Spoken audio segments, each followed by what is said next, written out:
Alrighty, I'm pleased to call the meeting to order. We have quorum. Thank you. So we start with the land acknowledgement. Waterfront Toronto acknowledges that the land upon which we are undertaking our revitalization efforts is part of the traditional territory of the Mississaugas of the Credit First Nation, and that Toronto is covered by Treaty 13 with the Mississaugas of the Credit First Nation. In addition, Waterfront Toronto acknowledges that Toronto has historically been a gathering place for many Indigenous people, including the Mississaugas of the Credit, the Anishinaabeg, the Chippewa, the Haudenosaunee, and the Wendat peoples, and it is home to many First Nations, Inuit, and Métis peoples today. So thank you. Okay. The agenda has been, and all the materials were pre-circulated, so if I could ask if there's any comments on the agenda, and if not, have a motion to adopt the agenda as presented. Alicia and Andrew, thank you. That is passed. Declaration of conflicts of interest, if any. Then we have the consent agenda, and start off with the meeting draft minutes of the open session of IREC that we undertook at our meeting on March the 9th. If I can have a motion on that, please. Andrew and Steve, thank you. Any comments, questions, conversation, or discussion? Can we just ask somebody if we can have the remote people put their speakers on mute, because we can hear people in the background. Yep. Thank you. Thank you. So, any motion to adopt the minutes from the March 9th meeting. I'll take that as carried. Now we're to our development projects and dashboard. So much of this information was pre-circulated. All of it was pre-circulated. We'll take it as read unless there are any questions. Any questions from any members? Anybody on video? Steve, Andrew, Wend? We're good. Okay. Very good. Meg, thank you. So in the materials, we had presented the IREC work plan for 2023, which for the most part simply sets out the pro forma agendas and the matters that are generally considered at each of the meetings at the respective times of year. I assume that we will have the opportunity to review these as we go, and if there's additional changes to be made, that we can make them as we go. But in the meantime, essentially, we're approving the dates and the basic structure of the meetings. Any discussion on that? Hearing none. Do I need a motion to adopt that? Yes, please. Yep. I can have a motion to adopt the work plan for 2023. Steve and Andrew, thank you very much. Also in the materials was the IREC mandate and really the terms of reference of this committee. There were no changes from last year, but I think that we're obliged in accordance with our mandate to review our mandate every year and ensure that it's appropriate for the circumstances. Any comment, question, conversation, discussion? Hearing none, I'll have a motion then, please. Oh, sorry, do I need to review it? No, I don't need that. It's really just. All right, and then Lisa, have you got an update on any matters of particular interest regarding our ESG? Jack, well, I'm happy to take the ESG report this quarter as read. I would like to highlight that we did complete a refresh of our materiality assessment in the past quarter. And that's a refresh from the assessment we did 3 years ago, which essentially seeks to identify what the priority ESG areas are for, or topics are for reporting.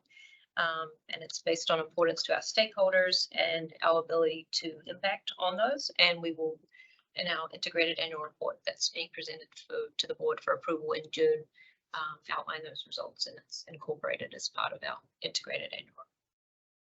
Thank you. Okay, anybody have any questions on the report or questions of Lisa directly? Hearing none. Thank you, Lisa. Over to you. Oh, sorry. We've got two presentations in public session, one for Villiers and one for Quayside. And Mira and Carol from the communications teams are going to present just a couple slides each. And so I think we're starting with Mira. Sure. Where is she? Mira, you can put Can you hear me? Yes, there you are. There you are. Excellent. Here I am. Here, I'll turn my camera on, although I'm in the closet of the site trailer, so apologies for my background. All right, so this is really the only visual that we need. Wanted to check in on our timeline and approach for public outreach around the density study that we're working on with the city and Create.co. You can see the overall timeline here. I believe we've shown this one before. By way of an update, we've now completed a couple of what we're calling pre-engagement interviews with specific stakeholder groups to get some early input that has helped inform the program for the public meeting that we're tentatively scheduling for June 19th. That's just subject to a briefing with the local councillor to make sure that that date is comfortable for her and it works for her. The feedback that we've gotten, as I said, informed our approach to how we'll be engaging the broader public. Also gave us some early input. Overall, all the groups that we spoke with, and this includes residents, businesses, as well as specific user groups and environmental advocates, are supportive of increased densities in the context that we presented it in, which is the goals we have, the policy goals and the public benefits. We do have a communications plan in draft that all the project partners are working through, and that's going to set our key messages for how we reach out to the public. I see Steve has a hand up. Sorry, I'm not the moderator, but go ahead, Steve. You're on mute, Steve. Sorry, when you're finished, I just have one question. Sure. I didn't mean to interrupt. No, you're good.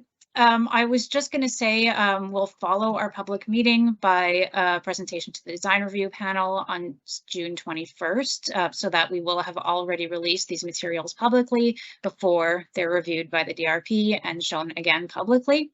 And then I'll just say that we have some more interviews, some specific interviews we want to do with other stakeholders, as well as engagement with Indigenous communities and urban Indigenous people that will happen throughout the summer. And then we will report back to the public in September with our preferred option before we go to council at the end of the year. So, okay, so Steve, before we go to you, I just want to remind the board that the study itself implied at least a 30% increase in density, and the question is how much more, taking into account the impacts in the community, and that's what the dialogue's all about. So, so yeah, we're not asking about whether we should increase the density. We're looking at how we do so, right? That's an important nuance. Yeah. I just wanted to know whether you were making any commitments on affordable housing in these public meetings, because I would be concerned about that. No specific commitments. We are saying that you know, one of the benefits of increasing the density is you increase housing, including affordable. They are in theory, right? But we're not making any commitments to how that would be done, and we're working closely with Create.co on that piece as well. Sorry, does the 20%? Does the 20% rule apply to Villiers as well? It does. The city would like it to be closer to 30. Some of the work we're doing with the city and Create.co right now is analyzing the impact of that on the business implementation plan, and what, you know, might be afforded, so, and how it might be delivered. So we're working through some of that stuff. The city would like it to get closer to 30. We're not sure where we'll end up. Okay. Is that what you'd intend? And so there's one more. Carol is going to present a similar slide. Thanks, Mira. Mira, sorry. Carol, there we go. Hi, everyone. So similar with what Mira kicked off by saying, this slide, you've seen this before. We're really just providing a bit of an update today on the activity that's taken place over the last few months.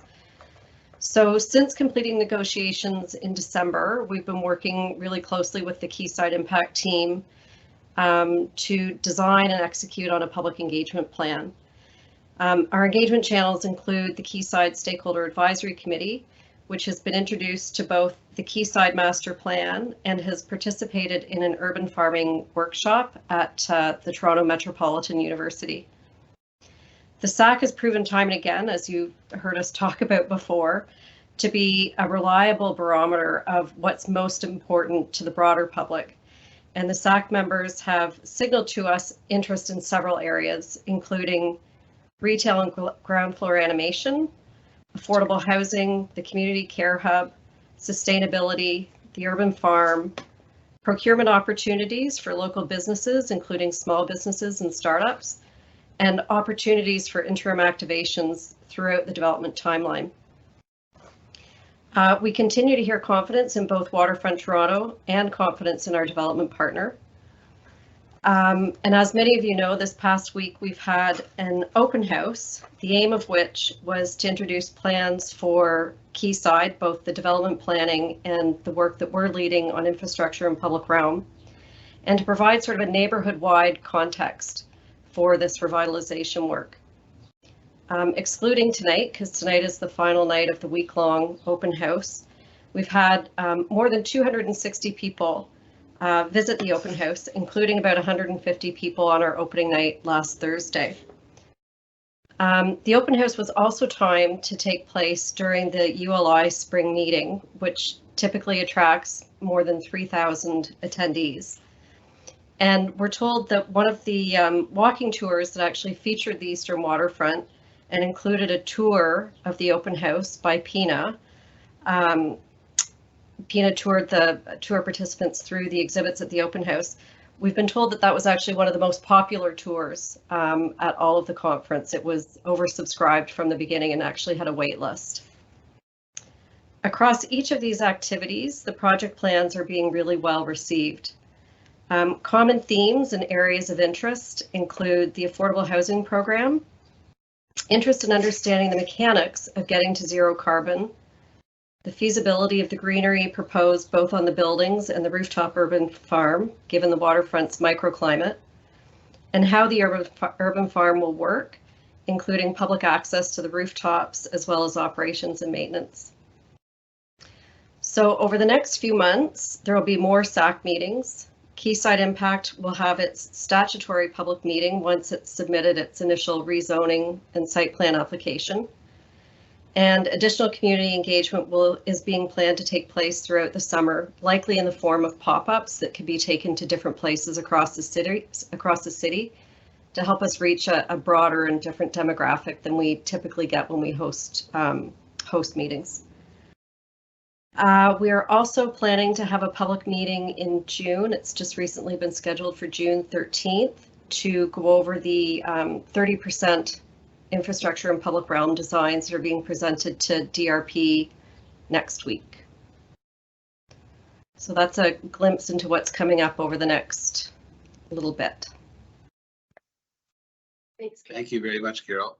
George? So I was there Thursday and Friday, spoke at both. Leslie actually spoke on behalf of the board on Thursday as well. I have to say, very positive feedback from all of the attendees. And the one common theme, which was great for us to hear, was how Waterfront Toronto is leading the way in being bold, and that the city needs to become bold. And a lot of positive comments on the plans that we have, and that it's been an amount of time that they've been waiting for the city to become bolder, more aggressive with regards to the types of plans, and they loved what we put forward. So it was very positive. Small city. Yeah, small city. City. Yeah. Great. Thank you, Carol. Any questions of Carol? Any further discussion? Thank you. Thanks. So I think at this point, I need a motion to go into closed session. Thank you, Alicia and Steve. Thank you, everybody. We were back in public session. So the only resolution arising from the camera session is the adoption of the March 9th meeting minutes. Correct.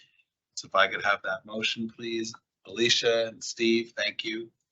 All those in favor? Say aye. Thank you. I declare that motion carried.